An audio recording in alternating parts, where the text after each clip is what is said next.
around my story. As soon as I enter the school, everyone knows that I have arrived. The principal is asking about me, and the teachers are greeting me. I am a star. Let me introduce myself to you. I am Alita. I have super intelligence. Not only that, I have many advantages. I am not the one who says that, but my friends and relatives, and of course my family, who also draw my attention to this. I was also always the first in school because I got the highest grades, and I always excelled very much. Not only that, any difficult question the teacher asks in class, I was the alpha. Only I know how to answer it. First, the question is written on the board. All the girls in the class look at me, and then they look at each other, whispering, trying to find the answer. And I leave them for a while, and my eyes are on them. Maybe someone knows the answer, and then I raise my hands and answer. Everyone claps for me, and after the class ends, the break comes. I used to go to the yard, and the girls gather around me, and they ask me at that time. I leave my food and drink, take their notebooks, and explain to them everything they wanted. That is why I was also loved, because cleverness alone does not make someone love you. It must be accompanied by kindness and morals, and this is what disgusted me. But the more people love me, the more I get exposed to strange situations. I don't know how or why. First of all, when I went to open my bag to study that day lessons, I found that my notebook was not there. It evaporated. It disappeared. I looked for it under and above the desk. I wanted to study from it. What should I do? I called my best friend Lucy and told her to send me the lesson that she wrote. And in order to send it, I waited all day. She sent it at 12. 12 a.m.? Why? How can I study now? I went to school again on the next day without homework or notebook, even without me personally, because I did not sleep enough. The strange thing is that on that day, Lucy did not talk to me and kept avoiding me all day. So I went to talk to her after school. She stretched out in front of me and ran away. I didn't know what is wrong with her, so decided to go to her home. When I arrived, I heard her laughing loudly, so I looked at her from behind the trees in her garden. I caught a glimpse of her talking to girls, talked about me, and said that she would teach me a life lesson. She started mocking me while saying, "She is always the first and everyone loves her. I will show her." I was amazed at her words and told myself, which lesson? She is jealous of me, even though I help her and love her very much. Suddenly, she pulled out my notebook from her bag and started to cut it. I was distressed, and I kept feeling that my mind would go away from me. Why does she do this to me? She is my best friend. I kept wary of her, and then I had many enemies. One day, on my way to school, one of the girls named Tisha pulled me by my hair and knocked me to the ground until I was wounded in my face. And because of the shock, I could not speak or move and decided to go home. The second day, I complained about her, but she denied it and said that I slandered her, and I kept asking myself why all this jealousy and hatred. Every day I had a new story, and I did not know how to focus on studying or anything else. On the weekend, I went to the club and I met Linda, my classmate, a calm and beautiful girl who was playing basketball with me. After we played, we sat and talked, and I told her what was happening to me. She told me that it is normal that everyone is bullying me because I am smart and beautiful, and honestly, I was convinced for a short time, but then I had an idea. I decided to learn a combat sport to defend myself, so I learned Taekwondo, and they were afraid of bullying me. I combined excelling in my studies and being able to defend myself. Do you think these bullying friends were able to change me? And could they get me to where? My love betrayed me. Episode: a boy discovers his girlfriend cheating on him with his brother. I feel very upset and don't know how I did that. Let me tell you what happened to me. I mean, what happened to us. I'm Mark.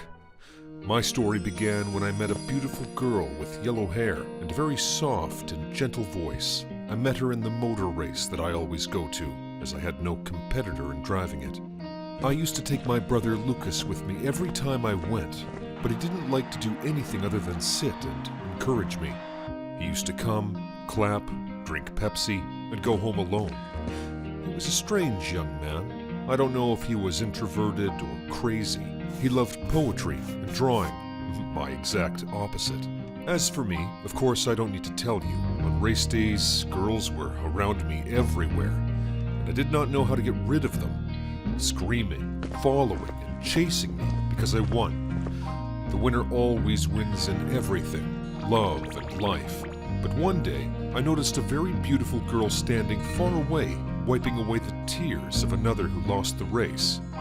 She attracted me a lot, so I decided to make a trick to make her chase me, or at least take care of me. But I had to hide from these crazy girls, and I entered the bathroom, cut off my clothes, and hit myself with 2 very hard punches. First I came out, the girls screamed, not out of joy, but they were afraid of my appearance. Charlotte was as beautiful as the stars among all the girls. She approached me and asked me about who had done this to me, and I described the boy she was standing with so she could forget him completely. I couldn't describe how she looked at this time. Her eyes sparkled, her hands shaking. She turned around in the stadium, and she didn't find him in the crowd, as if he had disappeared. Her feeling of pity for him changed became for me, and I was able to hug her when I wrapped my arms around her, as she helped me after I seemed to be dizzy. Then I was a pillion passenger in her motorcycle. We flew quickly, and when we got home, Lucas opened for us and freaked out, and he forgot the poor girl at the door. So I entered behind me, left my bag, and was about to leave. But I won't let her go, and I screamed, Lucas. And Lucas was disturbed and talking to me, but I didn't care, and was focusing on this beautiful girl who came back to me quickly as soon as I cried out of pain.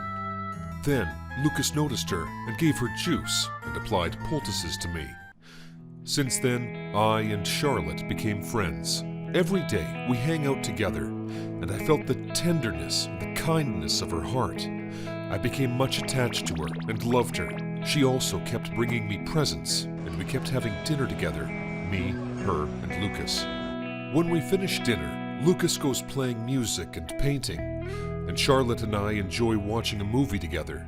We had good times, couldn't be forgotten. But one evening, I went to the bathroom, and when I came back, I didn't find Charlotte. I looked for her in the whole house, and finally, I found her opening the door of Lucas's room, watching him.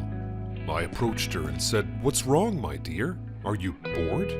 Let's go out tonight if you like." She nodded her head, and we spent the whole evening dancing, loving, and laughing. The next day was my birthday, and I wanted to know whether she remembers it or not. That day, Lucas was so busy. He had a lot of calls and messages, so I thought he fell in love. I entered his room, took his mobile, and found a video of Charlotte saying that she did not want to be with me because she loved him, and she will tell me that today, as her love for me has ended. I was shocked, felt dizzy, and I felt that there was something below. It was a brown leather wallet she brought him, like the one she brought me. I opened it and found their picture in it. So I decided to kill them both, and I made them a trap. I called her and asked her to come early at night because I invited my friends to my birthday, and I asked Lucas to celebrate with me. He agreed and started to prepare the cake himself. When she came, I opened the door for her. She entered, and it was dark in the house, as if a festive atmosphere. As soon as she entered, I called Lucas and asked them to wait for me to get the juice, because they are the two I love the most, and the two who loved me the most, and they drank the juice after I put the poison in it. After 2 sips of it, they fainted, so I tied them together with a rope. I got into the car and threw them into the lake closest to our house. I still feel that I did not take revenge for their betrayal, but I became miserable. Where are Lucas's joy and Charlotte's love?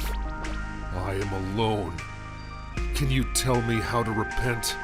I don't know what to do. My life has taught me that each one of us has more than one face. And there are faces that are much worse than our nightmares. My name is Susan, and the story I will tell you needs to understand my reasons before judging me. When I was in school, I was one of the celebrities that all the kids wanted to be with, including Josh, one of the school bullies, who was obsessed with me and tried to get close to me in every way. But I could not, because I had always rejected him. But also, this was not my reality, which I hid because my family was very poor, and I was embarrassed to show them to my friends or to anyone.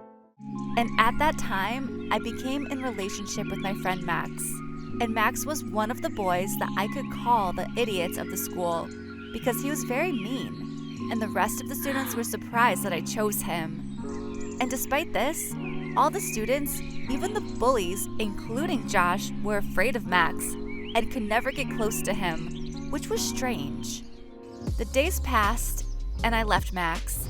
I left the city with my family, and our financial conditions turned from bad to worse. And one day, when I was leaving the university, a young man in a very cool car stood in front of me and smiled at me without speaking before introducing himself that he is Max, the school friend. He searched a lot until he found my address. Yes, this is strange, but the splendor of his car and the surprise of the situation made me forget everything, and then we became into a relationship again. He was very rich, and his house was like palaces. I was not mainly interested in knowing the source of this money because I knew that Max's father was rich since the school days, and this is not strange. But over time, I noticed his strange behavior. I became sure of my suspicions that there was something strange when I found a large quantity of drugs in one of Max's bags. At first, I hid that, but at some point, I told him what I saw and that I knew he was a drug dealer.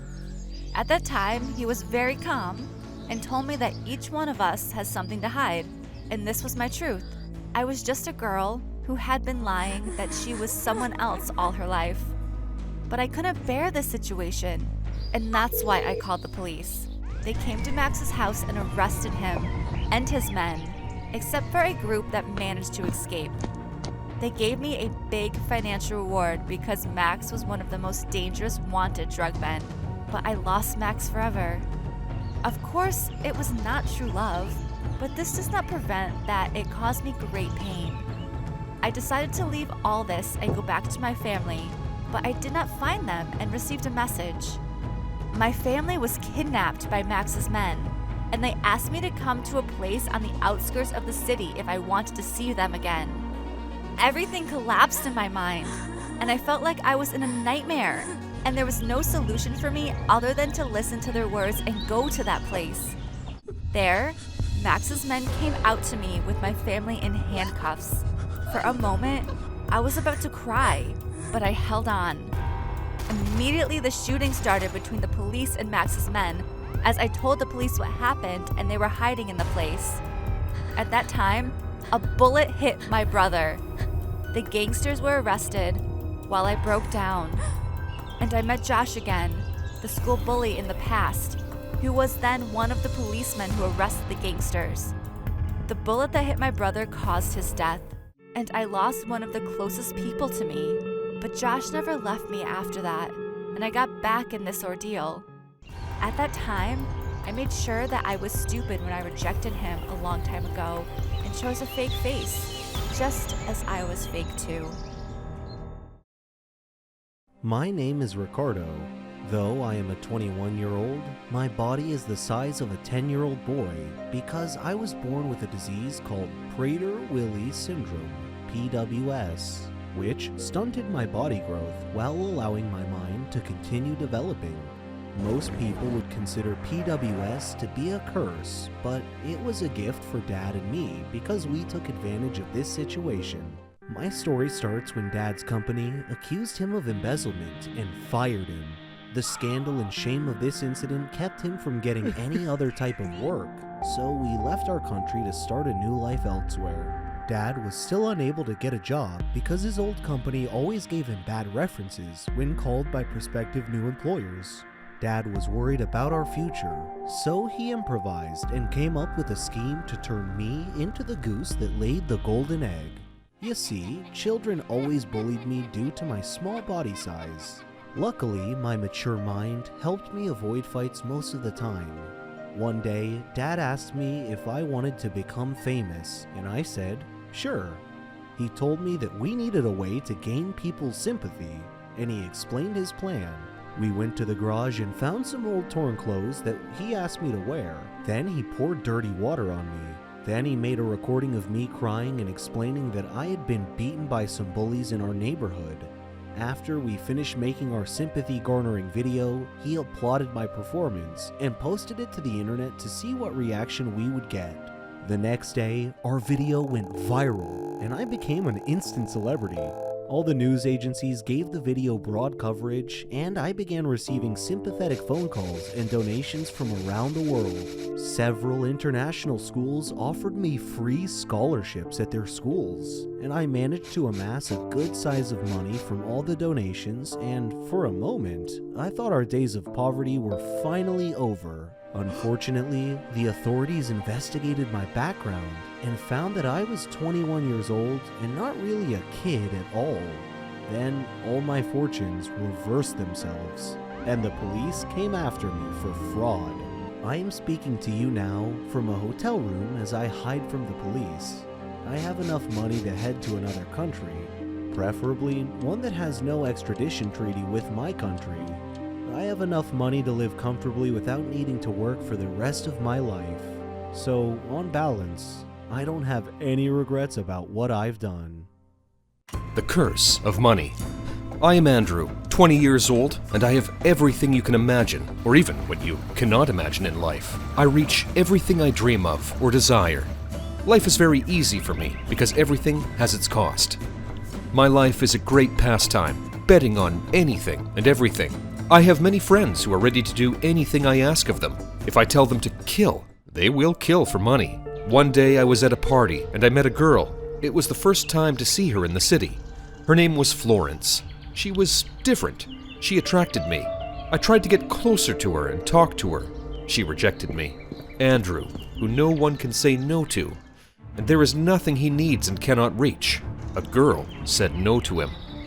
The next day I saw her walking with another boy named John. I felt defeated for the first time in my life. I gathered my friends and told them that I have to get to this girl in any way. Bring this boy, John, here tomorrow night. And really, John came. I was holding a very big party. We all enjoyed it. At first, it was a party like any party. And then I offered him a lot of money to leave Florence. And the truth is that this was not the first time I did that. The strange thing is that John did not agree. He provoked me very much. And the thing that provoked me most about him was his self-confidence, despite his poverty. I looked at my friends and laughed, so they understood what I wanted. They beat John severely and then threw him in front of the nearest hospital. During the days he stayed in the hospital, I tried to get closer to Florence in another, kinder way and began to attract her with my money and many gifts. She accepted all of them. But after John left the hospital, she returned to him, the time when I thought that she was mine. I felt that I was very foolish and was being laughed at by a girl I thought was different from any girl I knew. Florence knew well what she was doing, and John also refused the money because Florence could take much more, but no one could laugh at me before, and I can't leave what happened to pass normally. Among the gifts I gave to Florence was a yacht that I loved very much, and despite that, I gave it to her, hoping that she loves me. I thought that there was only one way to avenge myself. I made a plan and agreed with two of my friends to watch her and John so that they would know all their moves, and they heard them agreeing on celebrating Florence's birthday on the yacht. At that time, I decided that the last gift I would give her would be different from all the gifts I had given her before. I asked my friends to prepare a surprise for her on the yacht, a romantic dinner with lots of lights and candles. Each one of them thought that the other was the one who prepared the surprise. And because I needed this day to be remembered, I put cameras everywhere in the yacht. Exactly an hour after they were on the yacht and in the middle of the sea, I saw the yacht sinking. I heard their screams and saw their fear. My happiness was indescribable at the time. But this happiness did not complete when the police investigations began. They saw the cameras that were already damaged, but also the malfunction they found was very clear that it was fabricated. And for the first time, I found that money is unable to protect me or buy anything. My friends admitted that I was the one who brought them after being arrested by the police. I am now accused of 2 counts of murder and sentenced to life imprisonment. Of course, I am sad about my life that will be wasted in prison, but I do not regret what I did because they deserve to die. Do you think I am wrong that I avenged myself?